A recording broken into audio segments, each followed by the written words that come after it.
Hi, my name is Maxine Durand. I'm running for governor of Idaho in 2026, and I'm here today to talk about yet another tragedy caused by ice. I came to town today, and I had a chance to listen to all of the news as it's been unfolding, and I think that it's important for me to say up front, part of my platform includes universal hunter's education and expanding hunter's education to include things like first aid, mental health first aid training, and emergency management training. And the first thing I thought of when I heard what happened to Alex in Minneapolis was that he is doing exactly what I would have asked every Idahoan to do in the situation that he was in. And he was repaid for that by being murdered. I think that this is just going to keep escalating.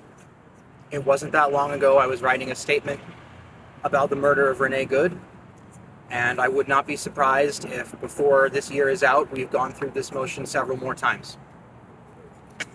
I think it's important to call out the people who are responsible for this, the people whose fingers were on the trigger, but I also think it's important to acknowledge that as Americans, we are complicit in this if we do nothing to stop it.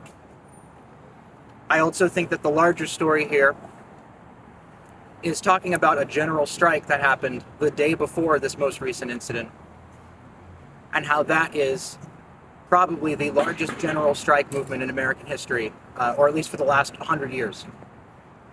The last time we saw organized labor and a worker walkout like that, we ended up with the National Labor Relations Act and the NLRB. The people who are responsible for this, ultimately, the people with the money and power, the people who benefit from the fear and division that ICE is causing, they're terrified of the kind of worker movement that we saw just a couple days ago.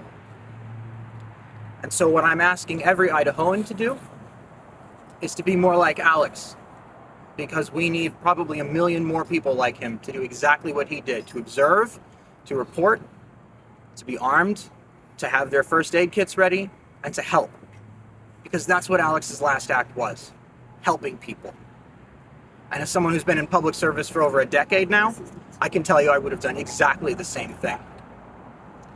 And I didn't stand out here in 2017 and 2018 at rallies pissed off about families being separated to the border and calling for ICE to be abolished just to stop it saying ICE ought to operate within the law. Just like I said back then, I'm saying it now. ICE should be abolished. Short of that, I think Governor Little needs to terminate all cooperation at the state level with ICE and all federal law enforcement in support of ICE operations.